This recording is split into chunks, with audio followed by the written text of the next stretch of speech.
해볼 이야기는 웹소설에서 주인공의 독백이 왜 필요한지에 대한 이야기입니다. 정확하게 말하면은 주인공의 독백이라고 제가 말씀을 드렸지만 전체적으로 하고 싶었던 얘기는 가독성이란 거에 대해서 한번 얘기를 해보려고 해요.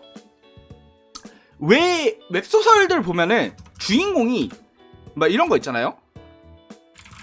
이렇게 막 빗발치는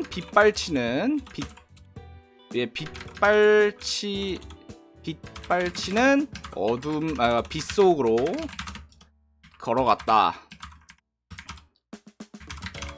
할 때 이제 추워 이런 식으로 한 다음에 막 서리 몸 위에 서리가 낀 듯한 기분 이런 식으로 그 주인공의 독백 같은 거를 넣는 게 있죠.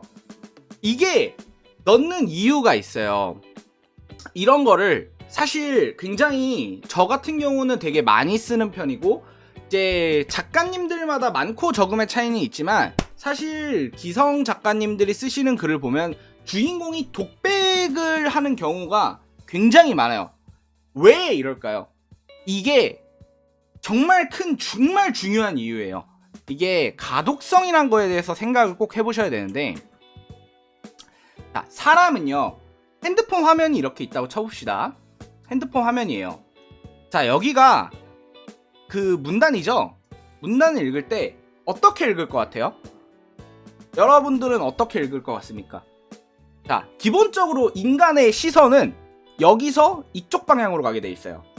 자, 왼쪽에서 오른쪽 방향으로 가게 돼 있고 왼쪽으로 오른쪽 방향으로 가게 돼 있는데, 만약에 이게 다시 한번, 이게 만약에 문장이 단이 이렇게 돼 있다고 저 완전 꽉꽉꽉꽉 채웠다고 생각을 해봐요.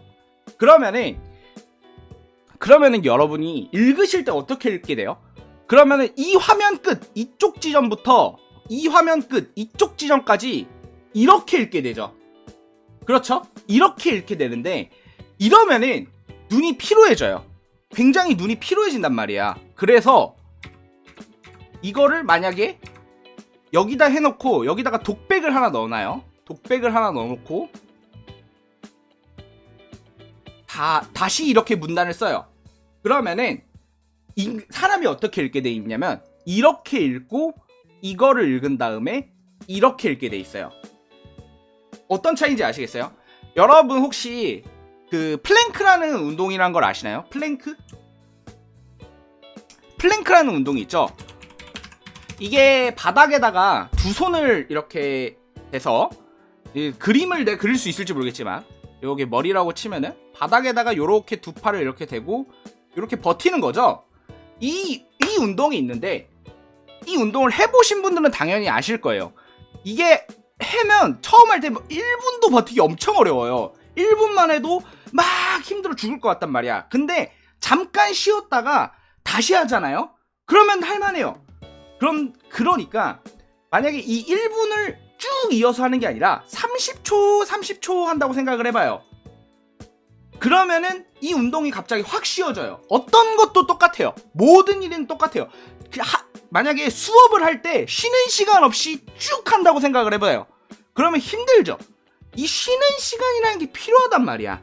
그래서 결국에는 이 문장이란 걸 쓸 때, 문단이란 걸 쓸 때 이 스마트폰 화면을, 보통 대부분 스마트폰 화면을 보고 읽으니까 이 화면이라는 거에 대해서 굉장히 생각을 많이 할 필요가 있어요. 작가냐, 그 웹소설 작가라면.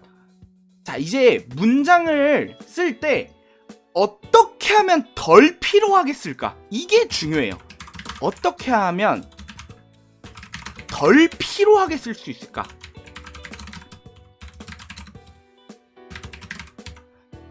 이거를 생각을 하다 보면은 결국에는 중간중간, 문단의 중간 사이사이마다 효과음을 넣어준다거나, 예를 들어 쾅 이런 식으로 효과음을 넣어준다거나, 아니면 독백을 넣어준다거나, 아니면은 대화를 넣어준다거나, 이런 식으로 뭔가 그 문단과 문단 사이에 뭔가를 이제 다시 환기시켜줄 수 있는, 눈을 환기시켜줄 수 있는 뭔가를 넣어야지만 인간의 시선이 이제 일방적으로 이쪽으로 가고 이쯤에서 멈춰야 돼요. 한 화면에서. 이 화면을 기준으로 봤을 때 여기서 3분의 1 정도? 3분의 1 정도? 좀 길면 2분의 1 정도? 길면 이 정도? 이 정도로 왔을 때 시선이 멈추게 해야 돼요. 쭉 집중을 해서 읽는 게. 사람이 집중을 오래 못해요. 굉장히 오래 못합니다. 그래서 만약에 이게 한 화면을 가득 채워버리게 되면은 인간의 눈이 급격하게 피로해지기 시작하거든요. 여러분이 이거를 실제 체감하시지 못한다면 소설을 벽돌로 해서 한번 보세요. 이 벽돌이란 거 있죠? 모든 문장을 다 붙여서 한번 읽어보세요. 그러면은 이게 가독성에 얼마나 큰 영향을 주는 거구나 라는 거를 깨달으실 수 있을 거예요. 그만큼 이 인간의 시선이 가지고 있는 이렇게 스마트폰이라는 이 화면 속에서 독자가 읽게 될 그 분량을 머릿속으로 좀 계산을 해야 돼요. 예, 이거를 계산을 해야 되기 때문에 굉장히 좀 어느 정도 계산적으로 독백을 넣을 필요가 있다. 요런 점에서 얘기를 하고 싶은 거고, 그래서 보통은 저 같은 경우도 문장이 그리 길지 않아요. 문장이 길지 않고 문장마다 줄나눔을 하는 편이에요. 그리고 강조할 게 있는 부분에선 아예 한 줄 자체를 띄워버려요. 저는 사실 글을 쓸 때 되게 이런 걸 많이 연구하는 편이거든요. 이게 스마트폰 환경에서 글을 보게 됐을 때 사람의 시선, 내가 독자로서 느꼈을 때의 그 시선들을 많이 봐요. 그러니까 어떤 게 가독성이 좋고 어떤 게 불편하고 어떤 글이 읽을 때 부담스러웠는지를 계속 생각을 해요. 그래서 저는 이제 글을 쓸 때 요런 거를 좀 많이 생각을 해서 글을 써요. 이제 근데 이게 앞으로 더 중요해질 거예요. 이게 왜 그러냐면 여러분들도 소식으로 들어서 많이 알고 계시고 저는 실제로 어느 정도 체감을 하고 있는 영역이 있어요. 점점 글을 읽는 능력이 떨어져요. 이게 통계적으로도 이미 나왔어요. 이거는 이미 팩트입니다. 어떻게 할 수 없는 팩트예요. 사람이 지금으로 치면 이제 10대라든지 이제 지금은 20대 이렇게 나이가 어려질수록 이 책이라는 요소를 글이라는 요소를 접할 기회가 점차 줄어들고 있어요. 점차 줄어들고 있기 때문에 이런 거에 대해서 가독성을 챙겨주지 못하면은 저는 웹소설가로서 이게 살아남기가 굉장히 어렵다고 생각을 하거든요.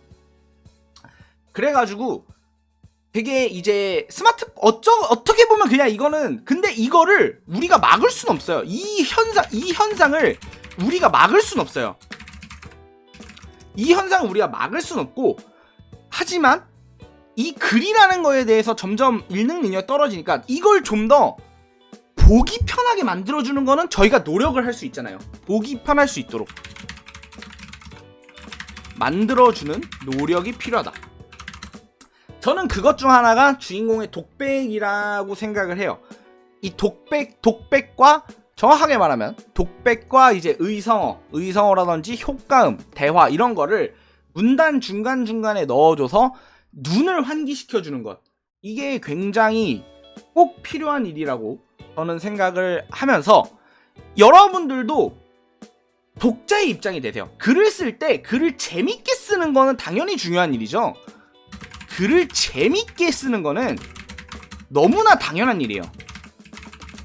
근데 글을 읽기 쉽도록 쓰는 것도 당연한 일이라고 생각을 해요.